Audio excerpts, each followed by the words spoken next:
Dear Patriots, before the news starts, please subscribe to our patriotic channel by clicking the subscribe button.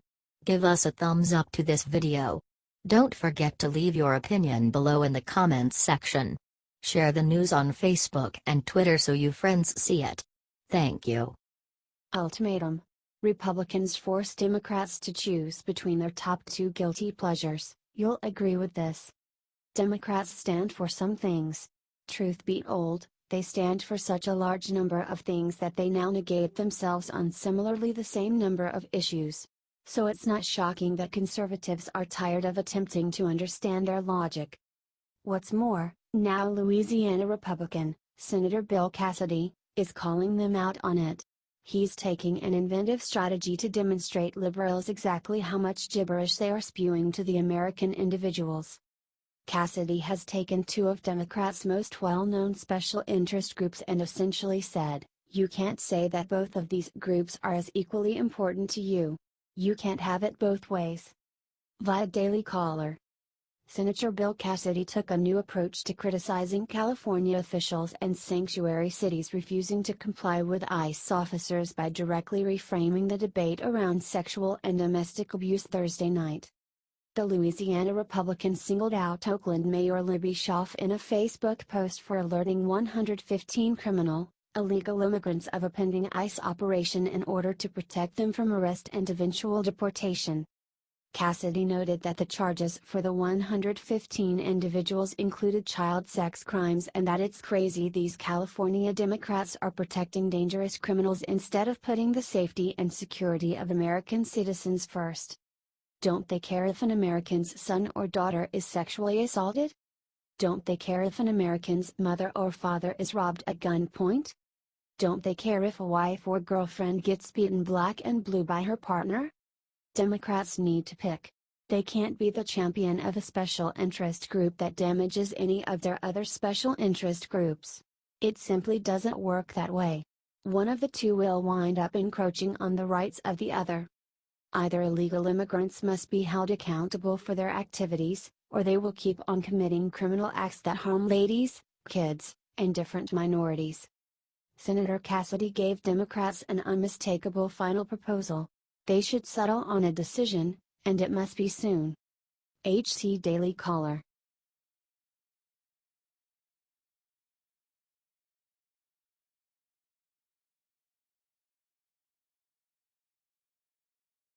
California has been warned. Sessions puts on notice I'm going to use every power I have to stop lawlessness.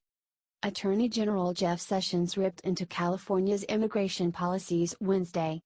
The Justice Department will no longer accept the state's refusal to comply with federal law. The inflammatory remarks come less than 24 hours after the department filed a lawsuit against California. California is using every power it has, and some it doesn't, to frustrate federal law enforcement. So you can be sure I'm going to use every power I have to stop them, Sessions said during remarks delivered at the California Peace Officers Association conference. California has enacted a number of laws designed to intentionally obstruct the work of our sworn immigration enforcement officers, to intentionally use every power it has to undermine duly established immigration law in America. The DOJ's lawsuit hinges on 3 specific laws passed by the state. Each severely limits what federal immigration officers can do to nab illegal immigrants. President Trump promised his supporters he would adopt a no-nonsense approach toward illegals. Immigration law is the province of the federal government, AG Sessions said. I understand that we have a wide variety of political opinions out there on immigration, but the law is in the books and its purpose is clear. There is no nullification. There is no secession. Federal law is the supreme law of the land. Sanctuary policies harm all Americans. California is shielding countless criminals, some of whom are dangerous. Last week Oakland's mayor openly warned residents of an upcoming ICE raid. The mayor of Oakland has actively helped aliens avoid apprehension by ICE. Her actions support those who flout the law and boldly validates illegality, Sessions complained. To make matters worse, the elected lieutenant governor of the state praised her for doing so, bragging about and encouraging obstruction of our law enforcement and the law. I'm afraid this is an embarrassment to the proud state of California. Illegal immigrant activists are getting their way on some fronts. DACA, although vulnerable, has a good chance of being renewed. The president. Nearly 2 million undocumented migrants would be protected as a result. However, the Trump administration has adopted a hardline approach toward other immigration matters. HT New York Post.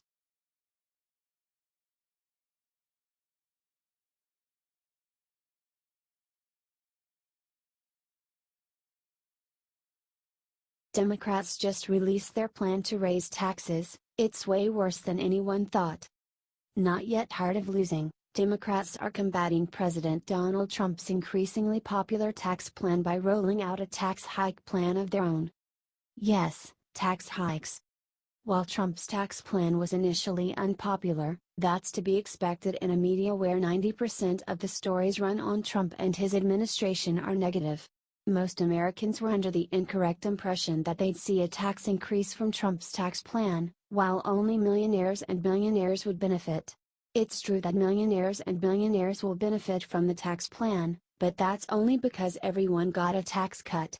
Even in a world where everyone gets an equal tax cut as a percentage of income, suppose, a 10% across-the-board cut, liberal pundits can still spin the data to claim that the wealthy will receive a disproportionate amount of the benefits, because 10% of a millionaire's income is significantly larger than 10% of a middle-class person's. Polling is finally turning around as Americans are receiving their paychecks, and noticing more money in them. Not only that, 3 million workers got bonuses from their employers as a result of tax reform at the end of the year, and will see similar bonuses next year. It's hardly something I'd try to undo if I were a politician, but, apparently desperate to lose more elections, Democrats are officially unveiling a plan to hike taxes. According to Forbes, congressional Democrats released a detailed tax hike plan that they promised to implement if given majority control of the House and Senate after the 2018 midterm elections. So much for the crocodile tears about the deficit. Democrats want to raise taxes not to reduce the debt, but rather to spend that tax hike money on boondoggle projects. Here are the details. An increase in the top marginal income tax rate from 37% to 39.6%. An increase in the corporate income tax rate from 21% to 25%. Reintroducing the alternative minimum tax, AMT, for 4 million families. Cutting the death tax standard deduction in half.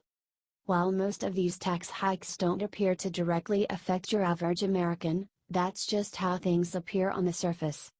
Does anyone think corporations would have been dishing out $1,000 to $2,000 bonuses to their employees in celebrating of tax reform if it weren't for the corporate tax cut they received? What about the investment by those companies into new workers, and wage increases? Of course not. While Democrats can accurately claim that the middle class won't see their taxes increased under their plan, they'll still be paying for it. Let's keep our fingers crossed that Democrats campaign on this disaster. Will Democrats lose under this plan? Tell us your thoughts below. HT Forbes.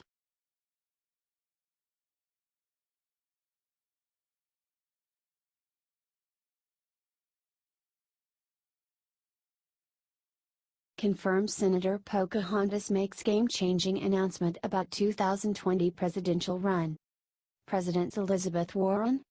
Sounds just as terrible as President Bernie Sanders. Neither person would be good for America. However, Pocahontas has just made her 2020 intentions crystal clear. Here's the scoop. From New York Post. Also Sunday, Warren denied she intends to challenge Trump in 2020. "I am not running for President of the United States," she said. Warren said she also is concerned Trump's lack of staffing and expertise at the State Department can undercut his planned meeting with North Korea's leader Kim Jong-un. Daily Caller has more. She also talked about Trump referring to her as Pocahontas in the same interview, saying, "It's about my family's story because my family's story is deeply a part of me and a part of my brothers. It's what we learned from our parents. It's what we learned from our grandparents, It's what we learned from our aunts and our uncles. I went to speak to Native American tribal leaders and I made a promise to them, that every time President Trump wants to try to throw out some kind of racial slur, he wants to try to attack me, I'm going to use it as a chance to lift up their stories, and I'm going to do that right now by pointing out that more than half of all Native women in this country have been the victims of sexual violence, and more than half of them are attacked by non-natives, and the American government is doing nothing about this. Thank goodness she's not running. Let's see if she sticks to her words, though.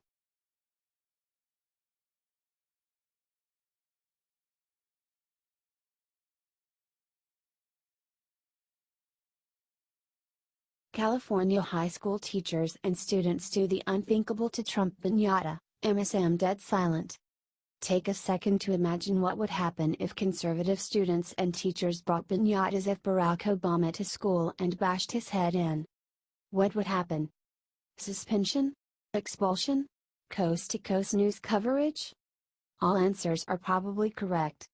However, when liberal students and teachers beat a President Trump piñata, nobody makes a peep. How awful. Check this out. From Yahoo! A California school district has launched an inquiry into footage that showed students and staff members at an Orange County high school hitting a piñata designed to look like President Trump, CBS Los Angeles reports. Footage of the incident, which took place at Laguna Hills High School, in the Saddleback Valley School District, went viral after being leaked on YouTube. According to the YouTube posting, the piñata party took place during a Spanish class, though that has not been confirmed. More. The district would not say if a staff member was reprimanded or if students were involved. This activity was not condoned, or approved, by the district, nor Laguna Hills High School, said district spokesperson Mark Perez. Personnel matters are confidential, and therefore, it is our policy to not comment on situations involving employees.